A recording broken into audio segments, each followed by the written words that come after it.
Hello students, हम कुछ important terms का डिस्कशन कर रहे थे जो आपके मैग्नेटिक मटेरियल को क्लासिफाई करने के लिए कंपलसरी है। तो कुछ टर्म्स को हमने डिफाइन किया था, जैसे मैग्नेटिक इंडक्शन, मैग्नेटाइजिंग फोर्स या मैग्नेटाइजिंग फील्ड। अब हम डिस्कस करेंगे मैग्नेटिक परमिबिलिटी, हम लोगों ने डिस्कस किया, रिलेटिव मैग्नेटिक परमिबिलिटी डिस्कस किया। अब हम डिस्कस करेंगे इंटेंसिटी ऑफ मैग्नेटाइजेशन और डिस्कस करेंगे मैग्नेटिक ससेप्टिबिलिटी के विषय में। तो आइए हम देखें कि इंटेंसिटी ऑफ मैग्नेटाइजेशन क्या है। इंटेंसिटी ऑफ मैग्नेटाइजेशन हमें ये बताता है कि जब भी कोई magnetic material external magnetic field में रख दिया जाए तो वो मैग्नेटिक मटेरियल कितना ज़्यादा मैग्नेटाइज होगा, कितना कम मैग्नेटाइज होगा जब मैग्नेटाइजिंग फील्ड में उसको रखा जाता है। तो मीन्स किसी भी मटेरियल की, किसी भी मैग्नेटिक मटेरियल की जो डिग्री ऑफ मैग्नेटाइजेशन है किसी एक्सटर्नल मैग्नेटिक फील्ड में, वो इंटेंसिटी ऑफ मैग्नेटाइजेशन से मेजर किया जाता है। इसको हम आई से डिनोट करते हैं। आई इक्वल टू होता है net magnetic dipole moment upon volume. तो magnetic dipole moment per unit volume is called intensity of magnetization. आइए हम देखते हैं इसको कैसे डिफाइन करें। इंटेंसिटी ऑफ मैग्नेटाइजेशन को हम कैपिटल आई से डिनोट करते हैं। ये हमें ये बताएगा कि कोई भी मैग्नेटिक मटेरियल किस लिमिट तक, किस एक्सटेंट तक मैग्नेटाइज्ड हो रहा है जब उसको हम एक्सटर्नल मैग्नेटाइजिंग फील्ड में रख देते हैं। आइए हम देखें कैसे डिफाइन करेंगे। It represents the limit up to which a magnetic material can be magnetised when placed in magnetic field. जब हम एक्सटर्नल मैग्नेटाइजिंग फील्ड में हम रख देते हैं किसी मैग्नेटिक मटेरियल को, तो किस लिमिट तक, किस वो डिग्री तक, किस एक्सटेंट तक वो मैग्नेटाइज होगा, ये इंटेंसिटी ऑफ मैग्नेटाइजेशन बताता है। क्या बताता है? इंटेंसिटी ऑफ मैग्नेटाइजेशन बताता है। आइए देखें इसको डिफाइन कैसे करेंगे। डिफाइन करेंगे the magnetic moment per unit volume of a material placed in the magnetising field is called intensity of magnetisation. मतलब क्या हुआ, जब भी आपने किसी मैग्नेटिक मटेरियल को एक्सटर्नल मैग्नेटिक फील्ड में रख दिया, रखने के बाद उसमें जितने मैग्नेटिक डाइपोल्स होंगे सब पर टार्क एक्ट करने लगेगा। उस टार्क की वजह से वो डाइपोल मैग्नेटिक फील्ड के डायरेक्शन में अलाइंड होना चाहिए। अब आप पर यूनिट वॉल्यूम उसका एक यूनिट वॉल्यूम कंसीडर कर लीजिए, उसमें जितने डाइपोल्स हैं उनका magnetic dipole moment find out कर लीजिए। वो जो magnetic dipole moment per unit volume आएगा उसी को हम बोलेंगे इंटेंसिटी ऑफ मैग्नेटाइजेशन। क्या बोलेंगे? Intensity of magnetization. तो intensity of magnetization is defined as the magnetic moment per unit volume of a magnetic material when it is placed in the magnetising field. जब किसी हम मैग्नेटिक मटेरियल को magnetising field में रखते हैं तो उसका जो magnetic dipole moment per unit volume है उसी को इंटेंसिटी ऑफ मैग्नेटाइजेशन बोलते हैं। इसको हम कैपिटल आई से डिनोट करते हैं। कैपिटल आई इक्वल टू होता है net magnetic dipole moment upon volume. Net magnetic dipole moment upon volume. और आपको पता है कि मैग्नेटिक डाइपोल मोमेंट होता है pole strength into magnetic length, pole strength into magnetic length. तो आइए हम देखें the magnetic moment per unit volume of a material placed in the magnetic field is called intensity of magnetisation. किसी भी magnetic material को magnetising field में रखने पर उसका मैग्नेटिक मोमेंट पर यूनिट जो वॉल्यूम है उसी को हम इंटेंसिटी ऑफ मैग्नेटाइजेशन बोलते हैं। आइए देखें इसका फॉर्मूला क्या है।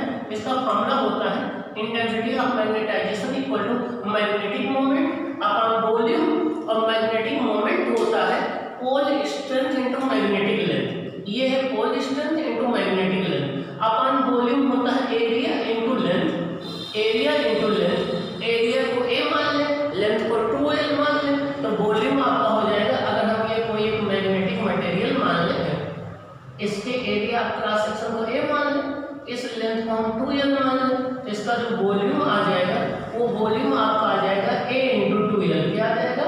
a इंटू 2l आ जाएगा। तो मीन्स वॉल्यूम आपका आ जाएगा a into 2l। 2l cancel हो जाएगा। Magnetic pole strength upon area, क्या? Pole strength upon area of cross section. आइए हम दूसरे तरीके से डिफाइन करें इंटेंसिटी ऑफ मैग्नेटाइजेशन को। तो यहाँ से अगर हम एरिया 1 मीटर स्क्वायर ले तो I इक्वल टू m अपान 1 हो जाएगा, इक्वल टू m हो जाएगा। Therefore intensity of magnetization can be also defined as pole strength per unit area of cross section, pole strength per unit area of cross section।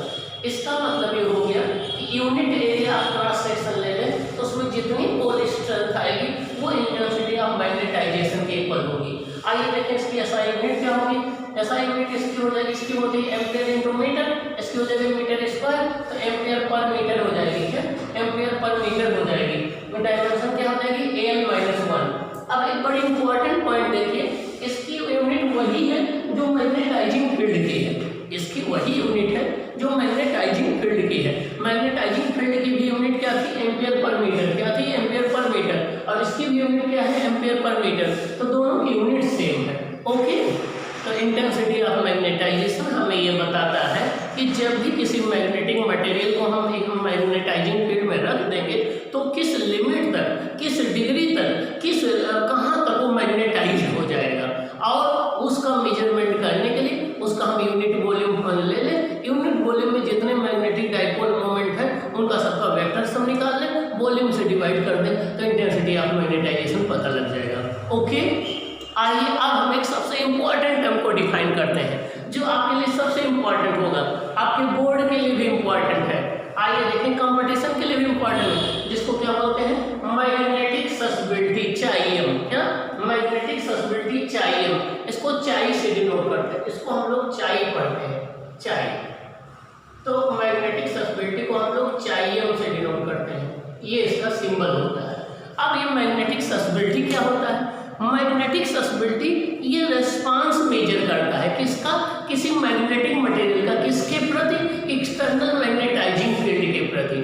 तो किसी भी magnetic material का external magnetising field के प्रति क्या response है, ये response जो है उसकी मैग्नेटिक ससेप्टिबिलिटी कहलाती है। क्या कहलाती है, मैग्नेटिक ससेप्टिबिलिटी कहलाती है। तो द रेस्पॉन्स आपके magnetic material toward the external magnetic field is called magnetic susceptibility of the material. किसी भी मैग्नेटिक मटेरियल का एक्सटर्नल मैग्नेटिक फील्ड के प्रति क्या रेस्पॉन्स होगा, कितनी इजीली मैग्नेटाइज हो जाएगा, कितनी डिफिकल्टी मैग्नेटाइज होगा, ये रेस्पॉन्स उसका मैग्नेटिक ससेप्टिबिलिटी का मेजरमेंट होता है। मैग्नेटिक ससेप्टिबिलिटी को चाइएम से डिनोट करते हैं। ये यूनिट लेस है, डायमेंशन लेस है, इसकी ना कोई यूनिट होती है ना कोई डायमेंशन होती है। ये पॉजिटिव भी हो सकती है, नेगेटिव भी हो सकती है, जीरो भी हो सकती है। आइए हम देखें, the property of material that measures the response towards the magnetic field is called susceptibility of the material. Means किसी भी मटेरियल की वो प्रॉपर्टी जो ये मेजर करता है कि उसका मैग्नेटाइजिंग फील्ड के प्रति क्या रेस्पॉन्स है, इसको हम मैग्नेटाइजिंग फील्ड करते हैं, इसको हम मैग्नेटाइजिंग फील्ड करते हैं।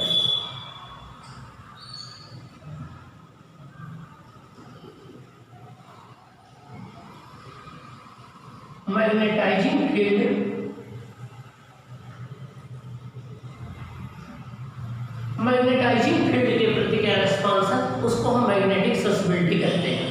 मीन्स किसी भी मैग्नेटिक मटेरियल का मैग्नेटाइजिंग फील्ड के प्रति क्या रेस्पॉन्स है, वो रेस्पॉन्स उसकी मैग्नेटिक ससेप्टिबिलिटी कहलाता है।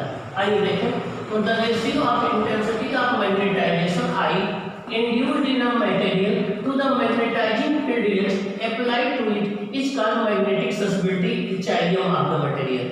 Means किसी भी आपने मैग्नेटिक मटेरियल को जाकर के मैग्नेटिक फील्ड में रख दिया, अब उसमें जितना मैग्नेटाइजेशन पर यूनिट वॉल्यूम प्रोड्यूस हो गया वो हो गया आई, और जो आपने मैग्नेटाइजिंग फील्ड अप्लाई कर रखा है वो हो गया एच। उसके रेशियो को हम बोलते हैं मैग्नेटिक ससेप्टिबिलिटी। तो मैग्नेटिक ससेप्टिबिलिटी को कैसे डिफाइन करेंगे, the ratio of the intensity of magnetisation of a material to the magnetising field is called magnetic susceptibility. The ratio of the intensity of magnetisation to the induced in a material to the magnetising field is called magnetic susceptibility.